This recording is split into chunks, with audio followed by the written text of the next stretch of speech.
All right, everybody, what's going on? And welcome to today's edition of Swac Talk, the show we cover the Swac inside and out. Of course, I'm your tour guide around the Swac, C. Wells, coming at you. And we're going to talk a little bit of spring football. I'm also going to talk a little Swac baseball and Swac softball. I'm just going to kind of do a little tour around the Swac, as we like to say. So, with that being said, man, once y'all go ahead and check out all the socials, Instagram, Swag Talk, Twitter, Swag Talk, Twitter, Swag Talk 76, Facebook, Swag Talk, and email swagtalk76 at gmail.com. So make sure you check those out. Coming up Wednesday, obviously another edition of Swag Talk. Thursday, Swag Smoke live as usual, 6 p.m. Central, 7 p.m. Eastern. And then next Sunday, will be another edition of Swag Talk. And we'll just chop it up about the Swag for the next week. Don't forget to subscribe and hit that notification bell so you can be alerted to any content that I drop. Like that video I dropped yesterday. So if you hit that notification bell, you'll be alerted to those kind of videos as soon as they drop. You won't have to worry about missing anything or finding out later about it. So make sure you hit the subscribe button and that notification bell, like videos, share them, and feel free to comment on anything that you like. I like to get back and forth in the comments, so make sure you do that. Um, so with that being said, man, let's go ahead and let's just jump right into it. We're not going to prolong too much time on this Sunday. Just gonna kind of move around a little bit. So Saturday and Friday, this whole weekend, man, we had a gang of spring games. Our TSU spring game was on Friday.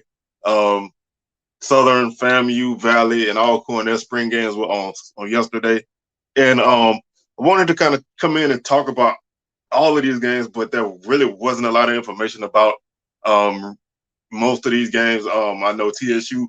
I heard that their defense was looking pretty good. The offense was as it has been. They're trying out some new things on the defense. So that's kind of one of the things I heard. I saw a few highlights, but not enough to really make any heads or tails about it, and not enough to make an in-depth um, commentary about it. But I think TSU is a team that if the defense can improve, then I think this team can honestly, if the offense continues to mature, that they can be a factor in the West Division, because I feel like the West Division is pretty wide open as far as a team that's a front runner in the pack. I don't really think there's anybody that's head and shoulders above anybody right now.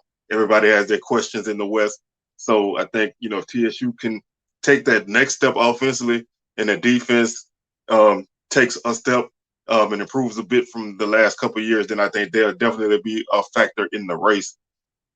Valley, kind of same thing. Saw some videos.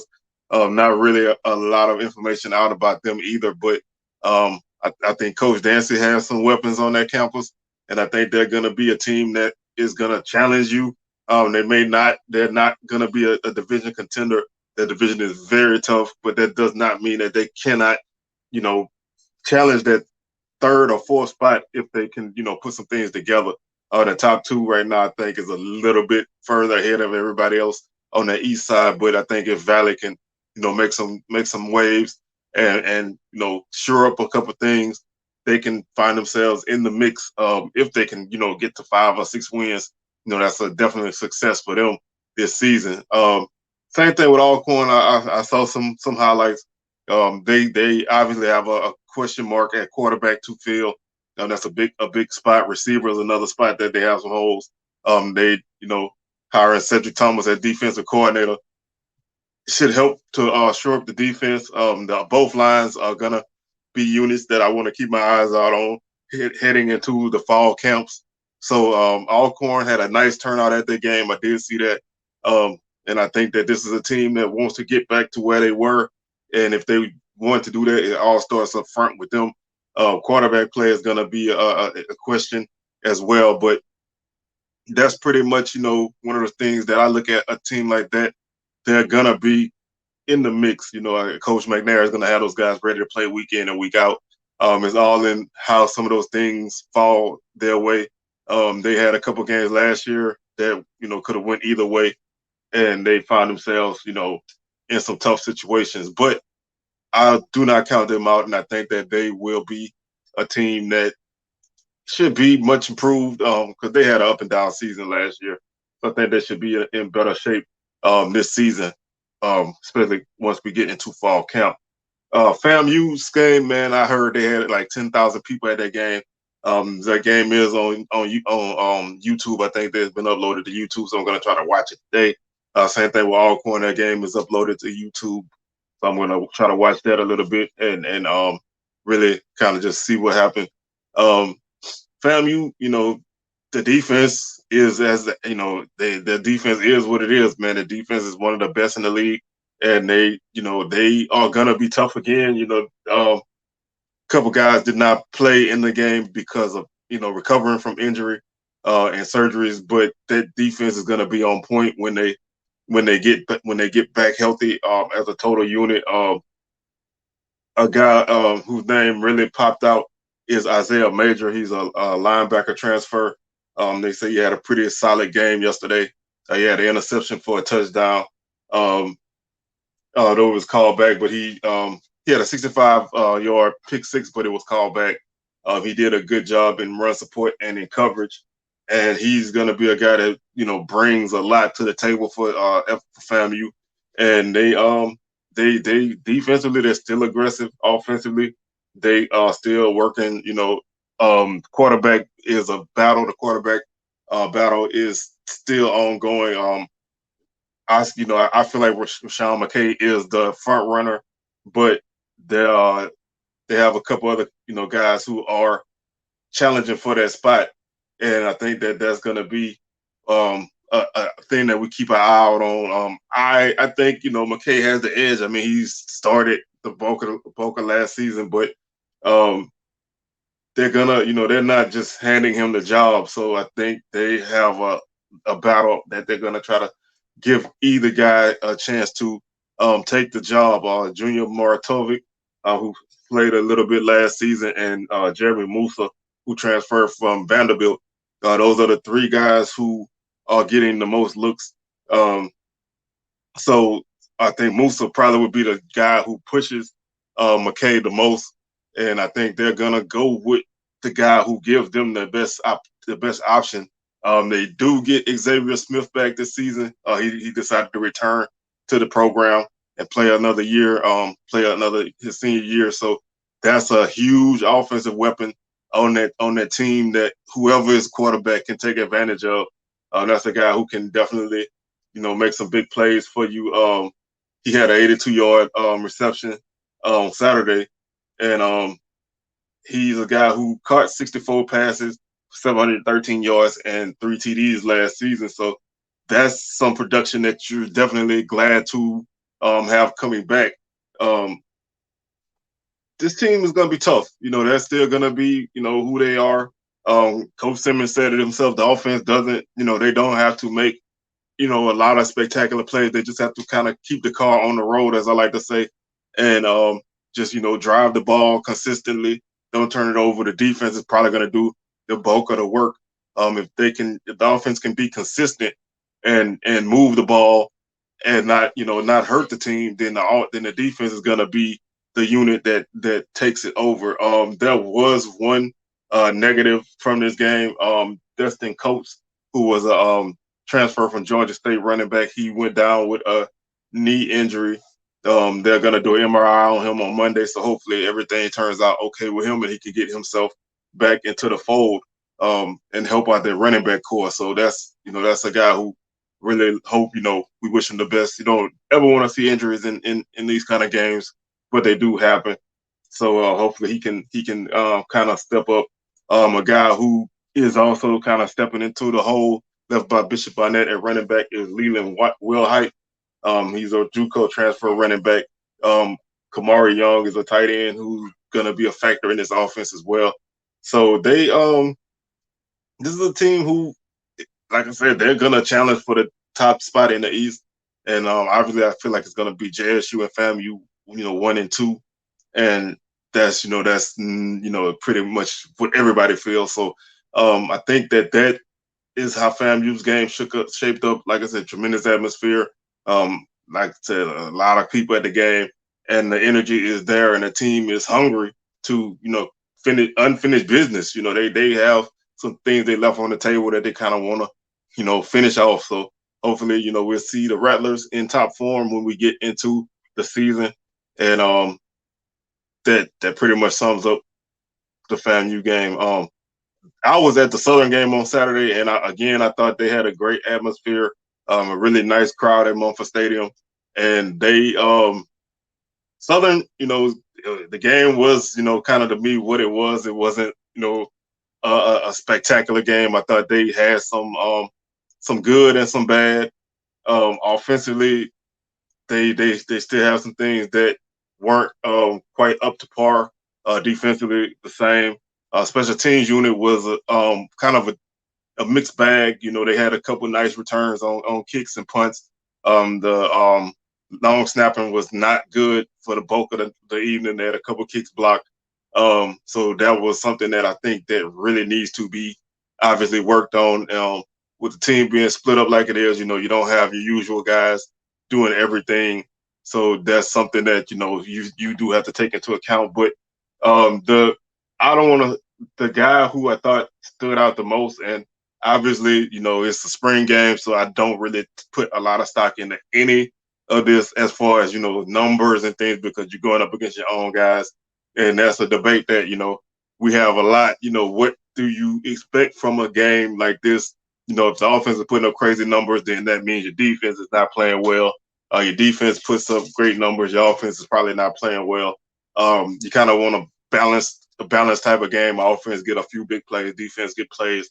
And I thought on one side, I thought the defense for the gold unit, I thought they played pretty solid. They held the blue unit offense in check for the bulk of the game. But quarterback Bashawn McKay is the guy that I think right now, coming out of this game, is probably going to be the leader going into the fall.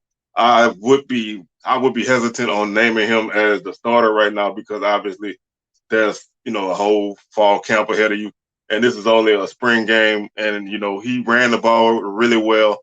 He threw the ball efficiently. But when you have a situation where your quarterback he goes down on a touch, a lot of times there's big plays that come because guys can't really wrap him up, or they go to the refs allow you to run a little bit more after you get touched or whatever. But he showed some good decision making, getting out the pocket. He did a good job with his RPOs, and I think that he is the guy that Coach Dooley brought in. So I think he's the guy that they kind of want to be the guy to step up. They want to step up. He quarterbacked the goal team basically the bulk of the day, and he looked pretty sharp. They took him out for a couple series just to give Harold Blood, one of the backups, some reps with both units, and he came back in after three series and scored a couple more touchdowns. So you still don't know what to make of the game, but I thought he played well. I thought Bubba McDaniel was up and down. He had a bad first half, didn't really move the ball much, threw 2 touchdowns in the second half. Gerard Sims, running back, was very solid. He, was his usual self. He looked pretty good moving around. He had an injury for the bulk of the 2021 season, so he seems to be healthy. He's catching the ball out of the backfield, which is something that Coach Dooley wants from his backs, and he ran the ball like he normally does. So that, to me, that's a question. Running back is going to be solid for Southern. That's a position that they've been solid for quite a while. So that I don't expect any issues with that. Receivers still, some guys made some plays. They got some speed out there. There were some drops, but I thought some guys looked sharp, and they still have a lot to work on. This is an offense that they're learning a new offense. So also not a lot to really kind of put into. I don't think they showed everything. Defensively was a mixed bag. There was some great plays on defense. There was some blown coverages, but that kind of stuff happens. New staff, new unit, new schemes and everything. So it was just it was a good environment and a good opportunity to see the team, and there's obviously work to be done. And me going, I saw kind of what I wanted to see. So I wasn't up or down coming out of it, and I think it was good that it wasn't like a spectacular game because that kind of keeps the hype down, which is something that is probably going to be the biggest thing that Southern has to battle this season is, the hype from fans about Coach Dooley coming back to Southern and, all of that. So I think this keeps the team grounded. Hopefully it keeps the fans grounded and it gets the guys the opportunity to see what they need to work on and, be able to head into fall camp with some motivation. And like I said, I don't think the quarterback battle is officially won, but I do think McKay put himself a little bit further ahead, at least at this point. Now, there's a lot of football to be played before the start of the season, and there's a lot of time for guys to, make some moves. But that's pretty much, how we how things went. JSU had a scrimmage on Saturday. Not really gonna touch on that too much. That spring game is on Sunday, April 24th, so that'll be what I mostly focus on. But Kevin Coleman's name popped up quite a bit on Saturday. I heard a lot of people were really high on him, like they saying he is as advertised. So definitely want to see what he does in the spring game. But that JSU team is, they're solid, man. I mean, they are they are the returning SWAC champs. They'll be the team who is picked to win and when the media day comes. And they're going to be the team that everybody has to knock off. So I don't really, need to see a lot from them to know how they are. They're going to be who they are. Coach Prime has those guys ready already. And, so I'm eager to see what they do in that spring game and then just keep tabs on them as we move closer toward the season. So we're going to jump over to baseball for a minute. We are pretty deep into SWAC play right now. The matchups this weekend at least. We haven't talked about baseball in a couple of weeks, but we are really like 3 or 4 series into the league play, so we're getting into the mix right now. The matchups this weekend, Texas Southern and Prairie View are playing. TSU lost to Prairie View 14-4 on Friday. And they lost to Prairie View 10-9 yesterday. TSU was in first place before last weekend's series against Southern, which Southern beat them in 3 games. And so they've slid from first place to deep into the pack. Prairie View is tied for first place. Southern is tied for first place, and Grambling will go over the standings in a minute. Grambling is hosting Pine Bluff. They beat Grambling beat Pine Bluff 14-3 yesterday and 20-10. Yes, they beat Pine Bluff 14-3 on Friday and 20-10 on Saturday. So 2 football scores for Grambling. Southern is playing Alcorn, and Alcorn is struggling mightily. Southern beat them 16-6 on Friday and 15-0 on Saturday. Alcorn actually forfeited that game. I don't know if it was a run rule or they just was like, we done. But not a tough outing for Alcorn, man. It's been a tough season for this team. They're only batting 206 on the season as a team, and the ERA is like 17, which is ridiculous. They're giving up double digits in every game they play. So that team is going through some rough spots in baseball right now. On the east side, FAMU and Bethune-Cookman are playing. FAMU beat Bethune-Cookman 5-0 on Friday, and yesterday they beat them by a score of 5-2. Alabama A&M and Alabama State are playing. Alabama State won 10-4 on Friday, and yesterday they won 9-3. So they have already won that series. FAMU has already won the series. Prairie View has already won their series, and Grambling and Southern have already won their series. Valley and Jackson State are playing. Don't have any scores reported for their game. I think JSU beat Valley yesterday. Looking at some of the standings, Alabama State leads the East right now at 9-2. They're 17-14 overall. But FAMU and Bethune-Cookman are tied at 7-3, and 15-18 for FAMU overall, and 13-17 for Bethune-Cookman overall. Jackson State is 3-8, 15-16 overall. They've won the last 2 games against Valley in this series. Valley is 3-8 as well. 9-13-1 overall, and Alabama A&M is 3-8, 5-20 overall. They're on a 6-game losing streak right now. Texas Southern is 9-3 in the conference right now. They are 12-19. Prairie View and Grambling are 8-3. They're 17-16 overall for Prairie View and 13-18 for Grambling overall. TSU has really slid in conference play. They went from first place to fourth place. They're 5-6 right now, 14-15 overall. And Pine Bluff is 3-8, 6-19-1 overall. And Alcorn is 1-10 and 1-21 overall. So, like I said, really tough time for Alcorn right now. They're a team who has been going through it in baseball, but they have been, coming out and playing as best as they can. Hopefully they can, find a way to get a couple wins here and there and turn some things around. But that's where we stand right now after I think this is the fourth series of SWAC play. So the teams will rotate again, and we'll see what happens. I like I said, baseball is one of those things that it's an up and down affair right now. Let's look at the upcoming SWAC series. Jackson State is at FAMU. They'll play a 3-game series. Prairie View is at Southern for 3 games next weekend. Bethune-Cookman is at Alabama A&M for 3 games next weekend. Alcorn is at Pine Bluff. Grambling is at TSU, and Alabama State is at Valley. So those are some very important series. The Prairie View Southern series is really big. That Grambling TSU series is big because TSU really needs to get themselves back in the mix. Grambling's, sitting in a tie for first place, so that's a big series.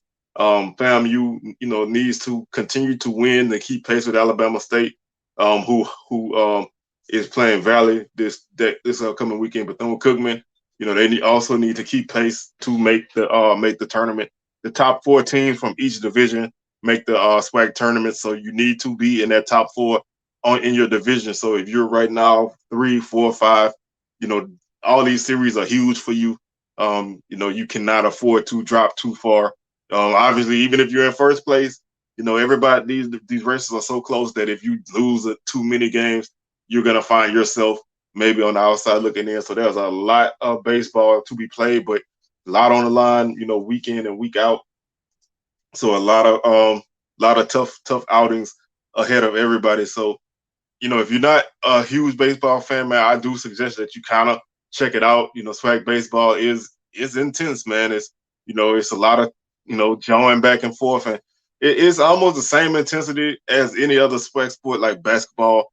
Maybe not as high as football, but these teams get after each other. And I really like to say that SWAC baseball is one of the best sports that the SWAC has. So if you have an opportunity to catch a game, I really hope that you can, and you'll enjoy some SWAC baseball. So let's look at softball for a minute. Grambling dropped a 12-2 decision to TSU on Friday, and they also dropped an 8-1 game yesterday. And then they closed out the series with a 2-1 victory over TSU on yesterday. They had a doubleheader yesterday. Bethune-Cookman defeated Alabama A&M 4-2, and then they won 12-2 against Alabama A&M to win that series.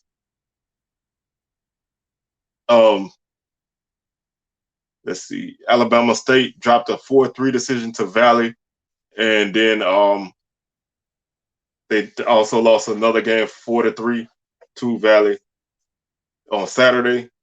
Prairie View defeated Southern by a score of 6-5 on Friday, and they beat Southern 13-9 in the first game of that doubleheader on Saturday, and Southern beat them 7-4. Alcorn beat Pine Bluff 3-2 on Friday, and then they beat Pine Bluff 9-0 on Saturday, and they lost game 2 of that doubleheader to Pine Bluff 6-4. Jackson State lost to FAMU 9-3 on Friday, and then they lost 4-3 on Saturday. So looking at the upcoming SWAC series this weekend, Southern is at TSU, Valley is at Bethune-Cookman, Alabama A&M is at FAMU, Alabama State at Jackson State, Pine Bluff is at Prairie View, and Alcorn is at Grambling. Looking at the standings, Bethune-Cookman right now they lead the East Division at 9-6, 14-22 overall. Valley is 8-6, 10-17 overall. Jackson State 8-7, 17-20 overall. FAMU 8-7, 13-23 overall. Alabama State 7-8, 15-22 overall, and Alabama A&M 4-10, 9-20 overall. As you can see, that East Division race is very tight. Everybody's in the mix, really. A tie for first place, a tie for second place. A tie for first place, a tie for third place. So there's 4 teams already tied right there. Alabama A&M's right. Alabama State's right there. Alabama A&M is not far out. They're only 4 games out of first place, so they're right in the mix. Texas Southern leads the SWAC West at 12-3. Alcorn and Prairie View are 9-6. Southern is 7-8. Grambling is 5-10. And Pine Bluff is 3-12, so it's not as close of a race, but it's still fairly close. Right now, Texas Southern has a 3-game lead in the West, so they're sitting pretty comfortably right now. But like I said, there's a lot of softball also left to be played, so we'll keep our eyes on all these races as we move our way through the SWAC season and get ready for the SWAC tournaments in May. So that's pretty much going to do it for today's show. I'd like to thank you guys for tuning in. And as usual, we'll be back on Wednesday with another edition of SWAC Talk. Thursday, SWAC Smoke, live 6 p.m. Central, 7 p.m. Eastern. And Sunday, SWAC Talk again, coming back at you.